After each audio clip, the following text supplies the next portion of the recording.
Pero, Miss Shaina, gusto naming malaman at nung mga ka-vibes natin all over the world, for the longest time, this is a gift you've mentioned kanina. Pero is there a time in your life na parang sandali lang, gusto ko naman muna na ibigay yung time sa sarili ko para maging normal muna ako kahit sandali. May ganun ka bang napagdaanan sa journey mo? Oo naman, when I was mga 20-something, yun yung parang soul-searching stage ko. Pero, na-realize ko kahit na lumipad ako sa ibang bansa, soul-searching ka, yung sagot pala nandito lang sa sarili mo. Malaki lang ang gagastusin mo kakatravel. Totoo. Yun pala, kailangan mo lang magdasal at kilalanin ang sarili mo, manahimik ng konti. Mahahanap mo rin naman yung sarili mo. 'Di ba? But there was really a time na I wanted to quit na, or parang siguro hinahanapan ko ng purpose, ba't ba nandito pa ako? Or ano pa bang silbi, bakit pa ba ako nandito? Ano pa bang magagawa ko? Or if meron pa ba akong magagawang bago? At may i-offer. Yes. And then, after mga 5 years, marami akong pinagdaanan na hindi naman lahat ng mga manonood natin nakikita because namamask yun. Meron akong personal na pinagdadaanan pero continuous pa rin yung trabaho na ginagawa ko. So, I needed to be professional also. Then one day, sabi ni Tita Cory, mo ba, Shaina, pwede ka naman mag-serve through your job. Oo. Kasi alam niya na meron akong calling of service. So parang it took me a few years then to make sense of it. Na parang, oo nga, no, bakit? Pero paano? You know, pagka nagsaserve ka sa kapwa mo, it calls you to be selfless. Pero my job calls me to be self-centered. Kung ano ba itsura ko, maganda ba, maayos ba yung ginagawa ko, puro sarili. But na-realize ko, nilagay ako sa posisyon na to, sa trabahong to, hindi lang para sa sarili kong consumption, 'di ba? Binigay siguro sa akin itong mga talents na to, hindi para sa akin lang, kundi para i-share to sa mga manonood. And so I just needed to change my perspective. Tapos naging puno na ng gratitude, nagpasalamat na ako na parang hindi man ako nagkaroon ng unique childhood. Hindi man ako nagkaroon ng normal na childhood kasi hindi ako nakapaglaro sa labas kagaya ng mga ibang bata dahil nga nagte-taping na ako, nagre-recording na ako. Yes! Mall show! Yes, mall show.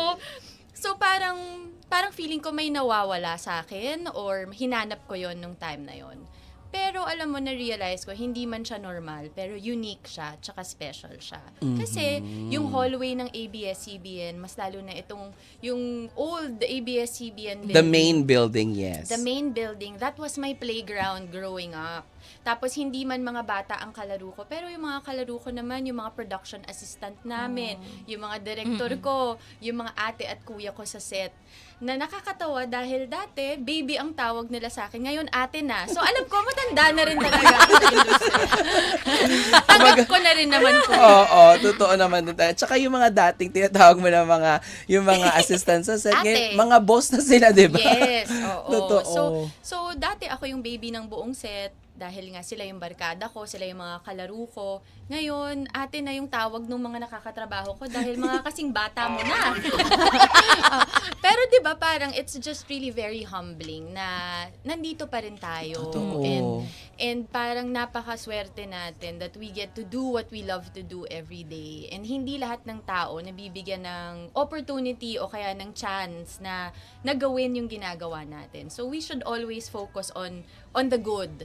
Yes. And what's, Totoo. nasa harapan In front natin. of you, yes. Diba? Kumbaga, let's live sa present Yes. natin doon. Kasi diba totoo na pag-usapan natin lagi, tayong mga tao, diba? Parang wala tayong kakontentuhan din Totoo. talaga. Madali natin siyang nasasabi, pero in real life naman din talaga, pagka meron ng something na ganito, kailangan mo ring i-achieve, kailangan mong sumabay, di ba? Ang ganda nung journey mo din talaga.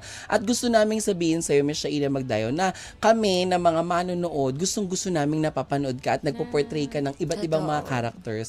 That's why nung nakita ko nga na may Sins of the Father, I'm very, very happy kasi sabi ko, taray, may susunod na namang project si Shaina Magdayo. Makikita ulit. Na iba na naman, oo. Well, hanggat merong filmmaker na I think naniniwala na kaya ko i-portray yung role, o kaya alam nila na meron akong kayang makontribute kahit na sa own little way ko lang sa bawat proyekto na iniimbitahan nila akong maging parte, then I will always say yes.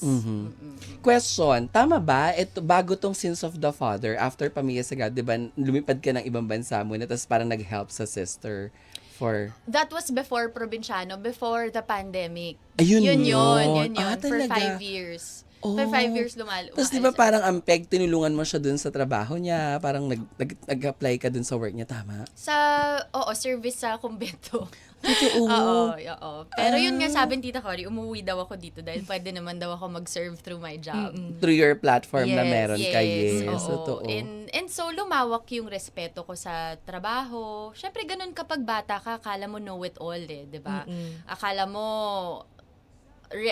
careless ka. Okay diba? lang. Okay Totoo. lang. Kasi you still have room to make mistakes. Pero siguro kapag medyo tumanda ka na after all your mistakes na pinagdaanan in life will really humble you. Tapos parang magiging grateful ka na you're in a good place and grateful ka dahil kahit na ano man ang nangyari in the past, nandyan pa rin yung mga taong nakapaligid sa'yo. And I will always, I think buong araw ko sinasabi to na, kasi we were talking about mga longevity dahil ang tagal ko na nga, di ba, sa industriya.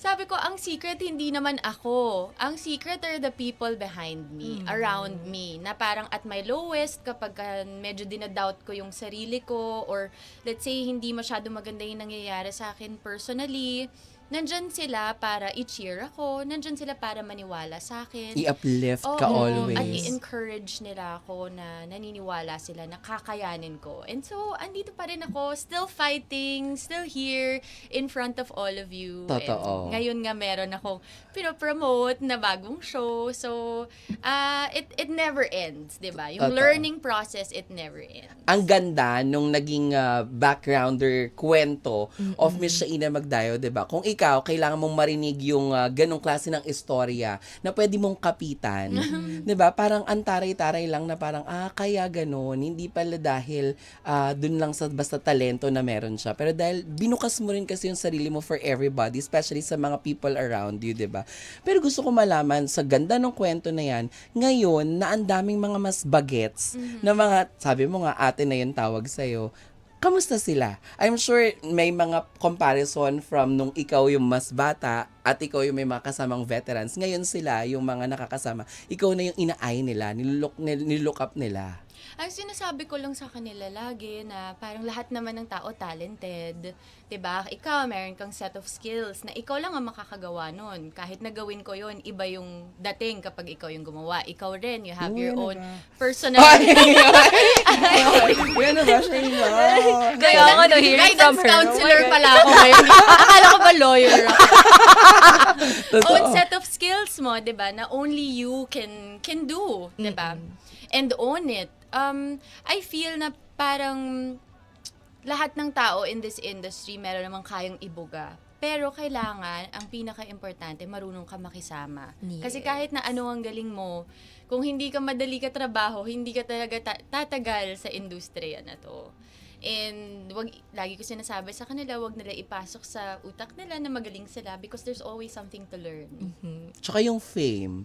Kasi 'di ba parang sa totoong buhay naman, 'di ba, lalo pag artista, Miss Shaina, 'di ba? Parang syempre iba yung treatment, iba talaga siya, 'di ba? Pero like ikaw, ako personally, never kong nakita or alam niyo may kikwento ako talaga nung may isang trade launch kami na napagsama ni Miss Shaina, na lagi ko silang na-interview naman. Pero yung isang trade launch na yon, sobrang na-amaze ako kasi meron siyang scent na kanya lang. Yung kakaiba dito, tapos pinadala niya na ako ng pinadalan, ang dami sa Balurday. Yung pampatulog, yung sleep, remember? Kasi pag nasa-stress ka, di ba yung parang stress, Pangpakalma. Yes, bakla feeling siya Ina Magdayo din talaga ako. Akala mo talaga, tapos pinagmamayaman ko sa mga ibang katrabaho ko. Ano yan, ang bango naman, Bigay sa'yo. nakaka-relax. Shaina, Magdaya. Na mabibili, alam ko kasi sa kultura, nabibili yun eh. Yes, alam ko siya. Alam mo May na. secret scent kami na Diba? pwede nyo mabili. Yes. Di ba? Pag kayo yung mga ganun mga eksena, never kitang nakita na mataray. Kasi nga 9 pa lang siya, pinupuntahan ko na siya sa mall show niya, di ba, Day? May pirma pa, Day. Oo.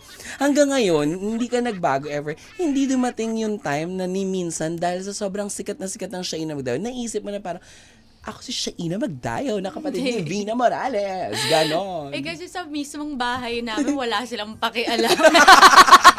Normalan. Paano kami? Walang artista sa bahay namin. pag uwi ko sa bahay, ako si Shaina, anak nila, o kaya kapatid nila, tita nila. Yun, minsan nga, kailangan ko pang pilitin yung pamilya ko na manood ng proyekto ko. Sabihin ko po, nood naman kayo, pilot ng Sins of the Father ngayon, sinend ko na nga yung link para mapanood nila. Parang hindi rin naman nila pinanood.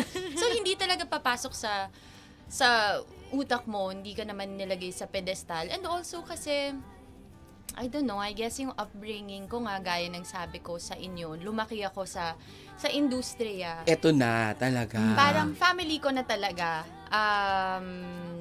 Naging ate-ate ko na yung mga nakatrabaho ko, tapos naging second father ko na yung mga second moms ko, yung mga nakasama ko.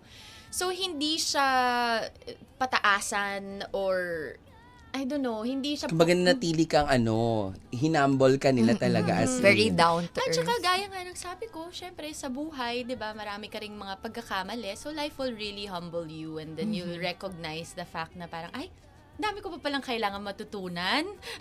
Ay, marami pa pala akong hindi alam sa buhay. So, yun. So, siguro, swerte lang din ako because yung mga bosses ko, mga bosses natin, they became my moms, my dads, Mentors. my ates. Oo.